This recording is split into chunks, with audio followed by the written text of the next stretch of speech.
ನೋಡೋ, ನೀನೇನು ಹೇಳ್ತಾ ಇದೆಯಲ್ಲ, ಅವನು ದುಡ್ಡು ಮಾಡ್ದ, ಅವನು ನನ್ನೇಜೆ, ಅವ್ನು ಕಾರ್ ತಗೊಂಡ, ಅವನು ಒಳ್ಳೆ ಕೆಲಸ ಸಿಕ್ತು, ಬಿಸ್ನೆಸ್ ಮಾಡ್ತಾವನೆ, ನನಗೆ ಯಾಕೆ ಮಾಡೋಕ್ಕಾಗ್ತಾ ಇಲ್ಲ ಅಂತ ಕೇಳ್ತಾ ಇದೆಯಲ್ಲ. ಅವನ ಯೋಗ್ಯತೆ ಅರ್ಹತೆ ಬೇರೆ, ನಿನ್ನ ಯೋಗ್ಯತೆ ಅರ್ಹತೆ ಬೇರೆ. ಯಾವಾಗ ಈ ಯೋಗ್ಯತೆ ಅರ್ಹತೆಗಳನ್ನು ಮನುಷ್ಯ ಅರ್ಥ ಮಾಡ್ಕೊಳ್ತಾನೋ ಆಗ ಇನ್ನೊಬ್ಬರಿಗೆ ಕಂಪೇರ್ ಮಾಡೋದಿಲ್ಲ.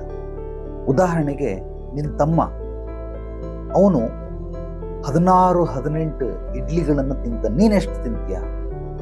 6-7. ಯಾಕೆ? ಅವನ ಥರ ತಿನ್ನು. ಇನ್ನೊಬ್ಬ ಸಗಣಿ ತಿಂತಾನೆ, ನೀನು ಸಗಣಿ ತಿನ್ನು. ಅವನಿಗೆ ಯೋಗ್ಯತೆ ಅರ್ಹತೆ ಇದೆ ಸಗಣಿ ತಿನ್ನೋದಕ್ಕೆ, ನೀನು ತಿಂದು ತೋರಿಸು.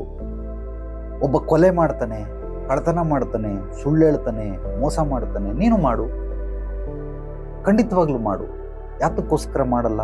ನಿನಗೆ ಗೊತ್ತು ಸಗಣಿ ತಿನ್ನಬಾರ್ದು ಅಂತ, ನಿನಗೆ ಗೊತ್ತು ಕಳ್ತನ ಮಾಡಬಾರ್ದು, ಮೋಸ ಮಾಡಬಾರ್ದು, ಕೊಲೆ ಮಾಡಬಾರ್ದು ಅಂತ, ಅದಕ್ಕೋಸ್ಕರ. ಅದೇ ರೀತಿ ಇನ್ನೊಬ್ಬ ಅವನಿಗೆ ಏನು ಮಾಡ್ತಾವನೆ, ಅವನು ನಿನಗಿಂತ ಹೆಚ್ಚಾಗಿ ಸಂಪಾದನೆ ಮಾಡ್ತಾವನೆ, ಅದು ಅವನ ಯೋಗ್ಯತೆ ಅರ್ಹತೆ, ಅವನ ಬುದ್ಧಿ ಜ್ಞಾನ. ಅವನು ಮಾಡಿರುವಂಥ ಪಾಪಕರ್ಮ ಪುಣ್ಯಕರ್ಮಗಳು ಅವನನ್ನು ಆ ಮಟ್ಟದಲ್ಲಿ ತಂದು ನಿಲ್ಲಿಸಿದೆ. ನೀನು ಅವನ ಥರನೇ ಆಗಬೇಕು ಅಂತಂದರೆ ನಿನ್ನ ಪಾಪಕರ್ಮಗಳು ಪುಣ್ಯಕರ್ಮಗಳು, ನಿಮ್ಮ ಪೂರ್ವಜರು ಮಾಡಿರೋದು ಗತ ಜನ್ಮದ್ದು ಎಲ್ಲವೂ ಕೂಡ ಕೌಂಟಿಗೆ ಬರ್ತದೆ. ಇನ್ನೊಬ್ಬರಿಗೆ ಯಾಕೆ ನೀನು ಕಂಪೇರ್ ಮಾಡ್ಕೊಳ್ತೀಯ? ಅದು ಬಿಟ್ಟುಬಿಡು. ನಿನ್ನ ಕೈಯಲ್ಲಿ ಏನೇನು ಮಾಡೋದಕ್ಕೆ ಸಾಧ್ಯವಾಗುತ್ತೋ ಇದೆಲ್ಲವನ್ನ ಮಾಡ್ತಾ ಹೋಗು, ಖಂಡಿತವಾಗ್ಲೂ ಬರ್ತದೆ.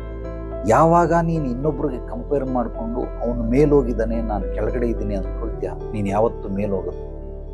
ಇನ್ನೊಬ್ಬರು ಕೆಳಗಡೆ ಇದ್ದಾರೆ, ನಾನು ಮೇಲಿದ್ದೀನಿ ಅಂತ ಅಂದ್ಕೊಂಡ್ರೆ ಮತ್ತೆ ಮೇಲೋಗೋದಕ್ಕೆ ನೀನು ಅನುಕೂಲ ಮಾಡಿಕೊಡು.